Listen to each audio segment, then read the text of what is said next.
Chapter 1 Verse 15 Panchajanyam Rishikesho Devdattam Dhananjaya Pondram Dhammo Mahashankham Bhima Karma Vrakodara. Translation. Then Lord Krishna blew his conch shell called Panchajanya. Arjun blew his the Devdatta, and Bhima, the voracious eater and performer of Herculean tasks, blew his terrific conch shell called Pondram. Purport. Lord Krishna is referred to as Rishikesha in this verse because he is the owner of all senses. The living entities are part and parcel of him, and therefore the senses of all the living entities are also part and parcel of his senses. The impersonalist cannot account for the senses of the living entities, and therefore they are always anxious to describe all living entities as senseless or impersonal.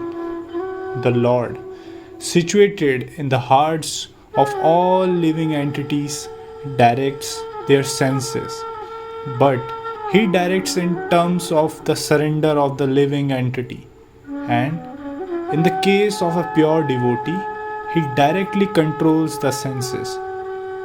Here, on the battlefield of Kurukshetra, the Lord directly controls the transcendental senses of Arjuna, and thus his particular name of Rishikesha. The Lord has different names according to his different activities. For example, his name is Madhusudana because he killed the demon of the name Madhu. His name is Govinda because he gives pleasure to cows and to the senses. His name is Vasudeva because he appeared as the son of Vasudeva. His name is Devaki Nandan because he accepted Devaki as his mother. His name is Yashodanandan because he awarded his childhood pastimes to Yashoda at Vrindavan. His name is Parthasarthi because he worked as charioteer of his friend Arjuna.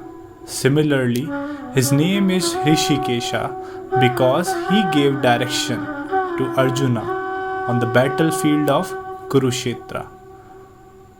Arjuna is referred to as Dhananjaya in this verse because he helped his elder brother in fetching wealth when it was required by the king to make expenditure for different sacrifices.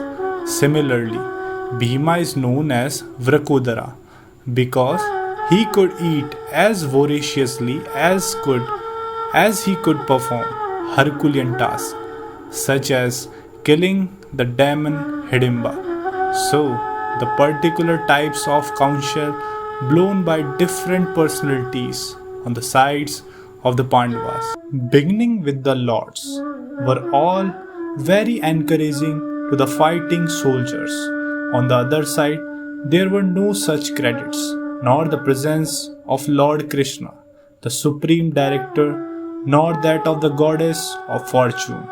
So, they were predestined to lose the battle, and that was the message announced by the sounds of the conch shells.